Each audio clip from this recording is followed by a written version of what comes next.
If your online meetings usually go well in the United States but suddenly feel cold, uncomfortable, or even a little hostile when you speak to German business contacts, the problem may not be your offer. You may simply be misreading German business etiquette.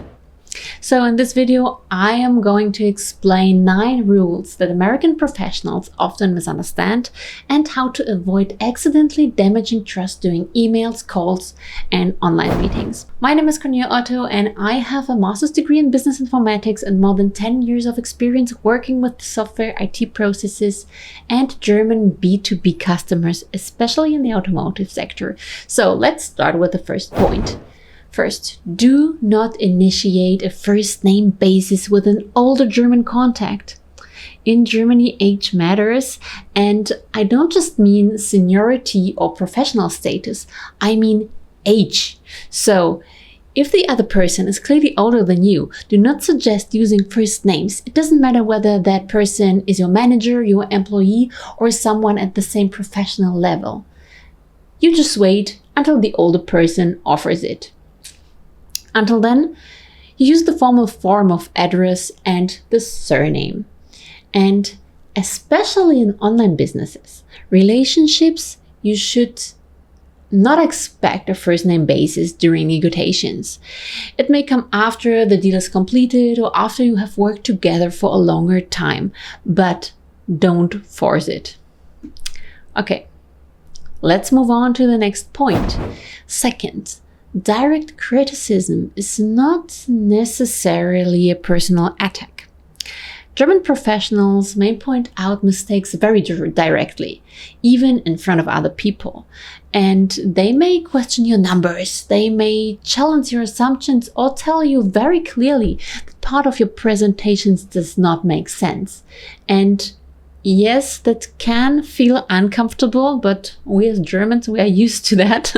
But for Germans, honesty generally comes before politeness. In fact, dishonesty can be considered more impolite than directness.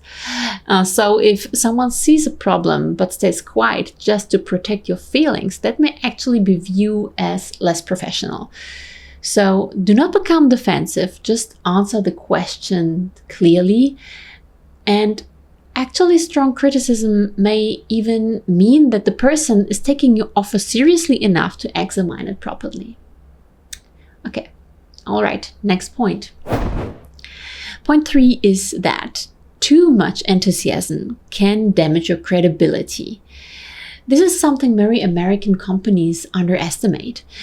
If you are extremely enthusiastic, very emotional, and constantly describe everything as amazing, revolutionary, or game-changing, German business contacts may become suspicious.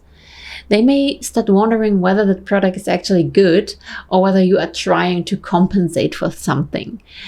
Calm and factual presentation is usually stronger. Explain what the product does, what evidence you have, and what the customers can realistically expect. That's better. You do not need to sound bored, or of course not. You also do not need to celebrate every single feature. If you need help understanding the German market, I also work directly with businesses and professionals. I can support you with the German business communication, market entry questions, localizations, customer support, customer expectations, and practical guidance on how to approach German companies. You can find my contact details below in the description. So, okay, let's continue with the next point. Point 4, never promise something before you are very, very, very certain. Do not tell a German customer that your company can deliver something before you have all the necessary information. And actually, your audience, it's not dumb. They know if you have the information or not, because once you say it, they will remember it as a commitment. So instead of saying, yes, absolutely, we can do that, it is much better to say, that may be possible, but I need to verify it first. That sounds much more professional to the German ear. So that does not make you look weak or unprepared. Quite the opposite, it makes you look careful and reliable.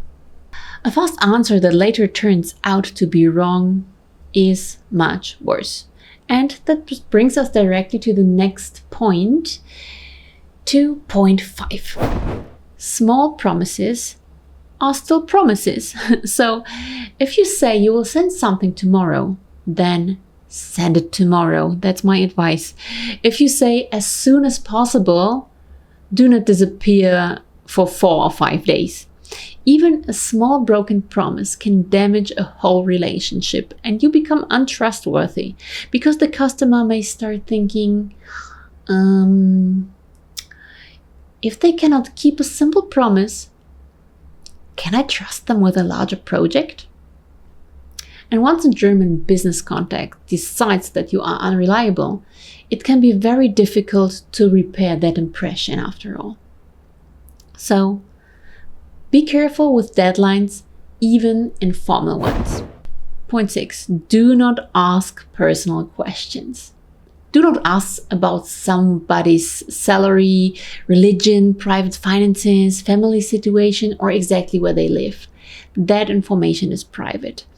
And I would not even say don't ask too early. I would say don't ask unless the other person clearly opens that topic themselves. Even after years of working together, you should not automatically assume that the personal questions are welcome. Of course, if someone tells you about their family, you can respond and share something about yourself. But let them initiate it. Because German business relationships can be very friendly, but they are often still clearly separated from the private life. That's how it is. So let's go to the next point, point 7. Substance matters more than charisma. A confident personality is not enough. And especially not in Germany, because German business customers usually want references, qualifications, technical details, realistic timelines, and clear answers. So if someone gives a very impressive presentation but cannot answer basic questions, that strong performance may actually work against them. Too much confidence without substance can look untrustworthy. You don't need to dominate the room, It's better to just take a step back and show them that you understand your product, your numbers, and the customer's problems. Next point is point 8. Do never aggressively criticize competitors. Do not build your sales pitch around how incompetent, outdated, or terrible your competitors are.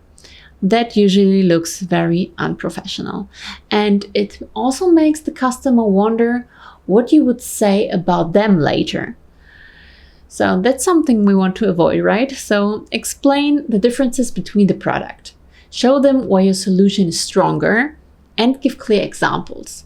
But let the customer draw the conclusion. So you should not need to destroy another company to make your own product look good. And now the final point is point 9. That's something very German. Silence does not mean rejection. During an online presentation, German participants may remain very quiet. They may show almost no emotion. They may not smile, not constantly, or interrupt with enthusiastic comments. And you may feel like you are speaking into an empty room. That happened to me a lot of times. And do not panic. And do not suddenly start forcing interaction every 30 seconds. A neutral facial expression does not mean they are uninterested. They may simply be listening carefully, taking notes, or evaluating what you're saying. A meeting can feel completely unemotional and still lead to a deal later, And that means please do not judge the outcome too quickly. German business communication is often formal, direct, and highly focused on reliability. Do not force familiarity, do not exaggerate, do not promise too quickly, and do not mistake criticism, silence, or neutral expressions for rejections. In Germany, trust is usually built through accuracy, consistency, and professional restraint.